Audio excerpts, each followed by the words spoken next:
사람에게는 누구나 강점이 있고 약점이 있습니다. 그런데 대부분의 사람들은 자신의 약점은 감추려고 하고 강점을 내세우고 싶어 합니다. 다른 사람에게 적용을 하면 다른 사람의 강점을 인정하기보다는 약점만 보이고 약점을 드러내려는 그런 경향도 있는 것 같습니다. 세상에서는 흔히 성공하기 위해서, 잘 살기 위해서는 약점은 보완하고 강점을 발전시켜야 한다고 말을 합니다. 그러나 우리 성경에서는 하나님을 믿는 우리의 약점이 오히려 강점이 될 수도 있다고 말씀을 하고 있습니다.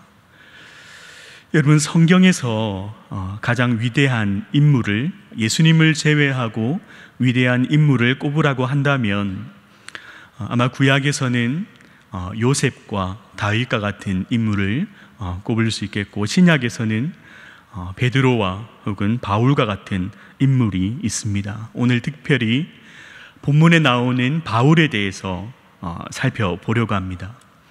사도행전 22장 3절 말씀에 보면 바울은 자신을 이렇게 소개를 합니다. 우리 같이 한번 읽어볼까요? 나는 유대인으로 길리기아 다소에서 났고 이 성에서 자라 가말리엘의 문화에서 우리 조상들의 율법의 엄한 교훈을 받았고 오늘 너희 모든 사람처럼 하나님께 대하여 열심히 있는 자라. 아멘. 바울은 길리기아 다소라는 지역에서 태어났는데 유대인으로 태어났습니다. 가말리엘 문화생으로 율법의 엄격한 교훈을 받아왔다고 이렇게 자신을 소개하고 있습니다. 여러분, 이 당시에는 대학이 없었기 때문에 어떤 스승 밑에서 학문을 배웠느냐가 곧 자신의 학벌이 되는 것입니다. 이 당시에 가말리엘의 문화생이라는 것은 오늘날로 치자면 스카이대에서, 서울대, 고대, 연대 이런 데에서 공부한 엘리트 중에 엘리트였다라는 것을 의미합니다. 그러나 바울은 유대인이었기 때문에, 엄격한 율법의 교육을 받았기 때문에 예수님을 메시아로 인정하지는 않았습니다. 그런 그가 하나님에 대해서 얼마나 열심이었든지 예수님을 믿는 사람들을 잡아다가 박해하고 옥에 가두는데 앞장섰고, 심지어 스데반 집사를 죽이는데 앞장선 잘못된 열심을 가진 사람이었습니다. 그런데 하나님의 은혜가 얼마나 크고 놀라운지 성도들을 잡아다가 옥에 가두기 위해서 다메섹으로 가던 그 길에서 예수님께서 그를 만나 주셨는데 이후에 180도 변화된 삶을 살게 하셨습니다. 예수님을 박해하던 그가, 성도들을 핍박하던 그가 평생 주님의 증인이 되어서 땅끝까지 복음을 전하는 전도자로서 올바른 열심을 가진 사람으로 살게 하셨습니다. 특히 바울은 3차에 걸친 전도 여행을 통해서 복음이 아시아를 거쳐서 유럽으로 전해져서 그 유럽에 교회가 세워지고 민족이 복음화되는데 앞장섰던 인물이 바로 사도 바울입니다. 그뿐만 아니라 신약 성경 27권 중에서 무려 절반 정도에 해당하는 13권을 기록한 인물이 바로 바울입니다. 이처럼 바울은 하나님께 귀하게 쓰임받는 위대한 사도였습니다. 그런데 이렇게 완벽해 보이는 사도 바울에게도 연약함과 약점이 있었다라는 것입니다. 오늘 본문에 보면 바울은 자신의 연약함에 대해서 이렇게 고백합니다. 고린도후서 12장 7절에서 8절 말씀을 함께 읽겠습니다. 여러 계시를 받은 것이 지극히 크므로 너무 자만하지 않게 하시려고 내 육체에 가시 곧 사탄의 사자를 주셨으니 이는 나를 쳐서 너무 자만하지 않게 하려 하심이라. 이것이 내게서 떠나가게 하기 위하여 내가 3번 주께 간구하였더니. 아멘. 바울에게는 육체의 가시가 있었는데 이 육체의 가시로 인해서 오랫동안 고통받으며 괴로운 삶을 살아왔다라는 것입니다. 여기서 육체의 가시가 무엇인지에 대해서 정확하게 기록되어 있지 않습니다.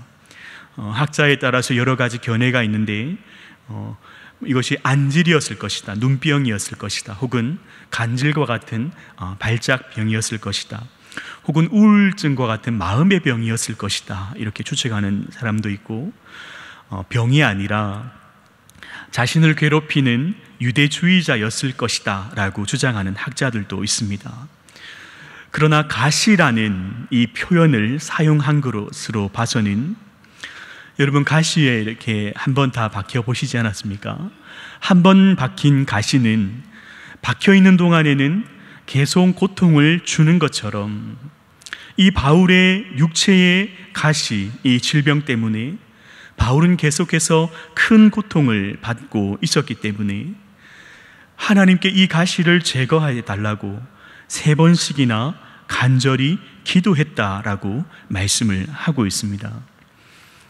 아마 바울이 간절히 3번씩이나 기도했던 것은 육체적인 고통의 아픔도 있기도 하였지만 가장 큰 이유는 아마 하나님의 사명을 감당하는데 이 질병이 불편하고 복음 전하는 일에 방해가 되었기 때문에 무엇보다 간절히 기도하지 않았겠습니까?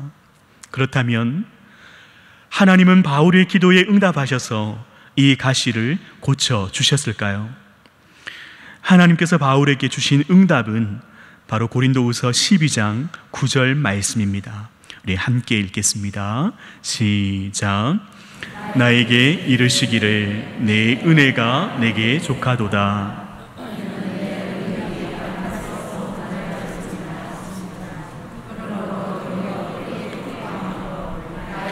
어느 약한 것들에 대하여 자랑하리니 이는 그리스도의 능력이 내게 머물게 하려 함이라. 아멘.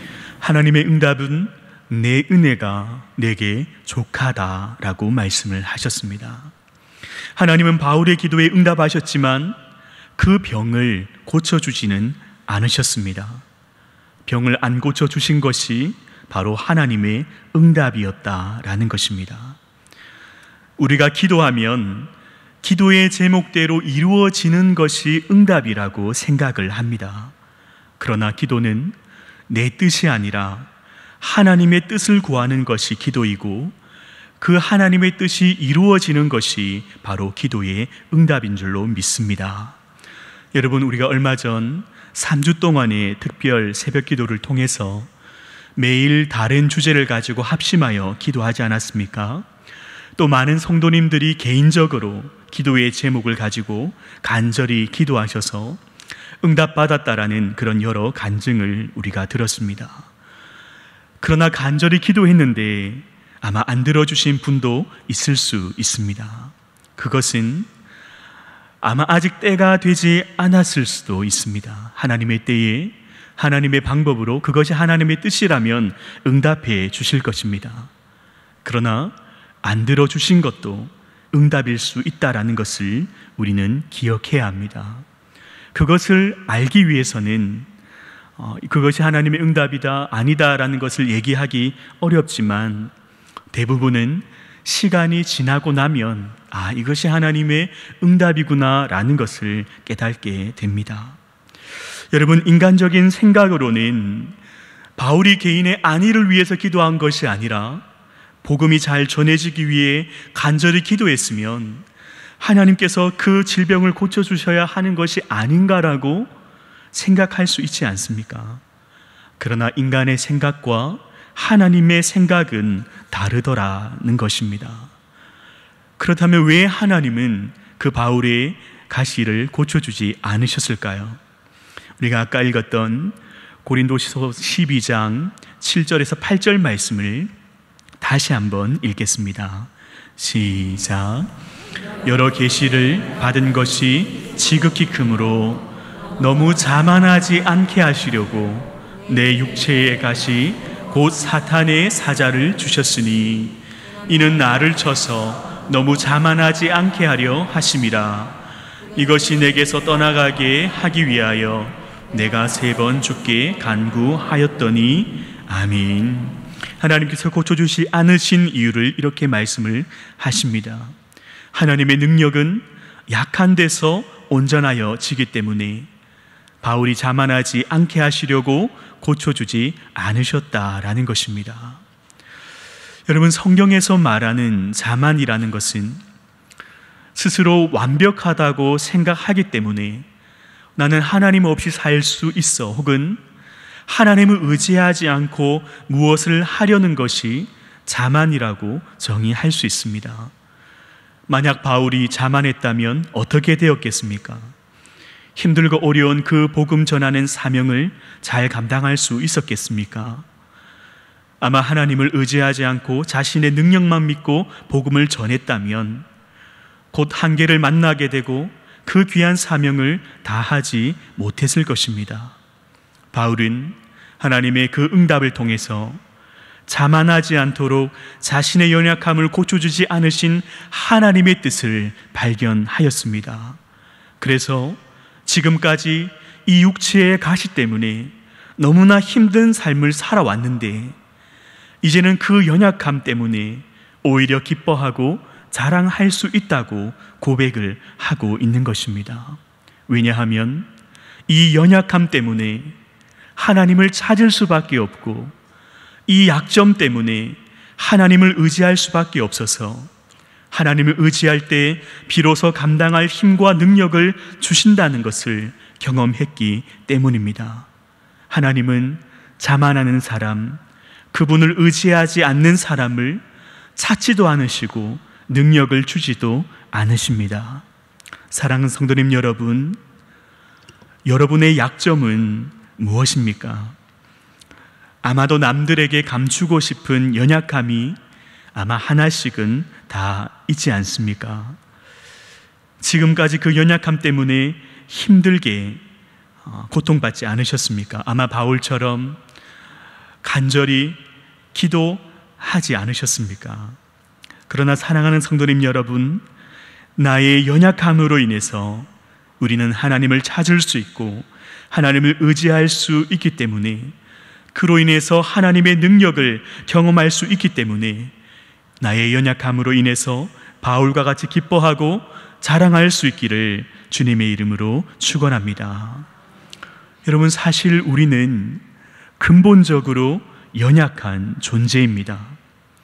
로마서 6장 23절 말씀에 보면 죄의 싹은 사망이요 하나님의 은사는 그리스도 예수 우리 주 안에 있는 영생이니라 말씀을 하십니다.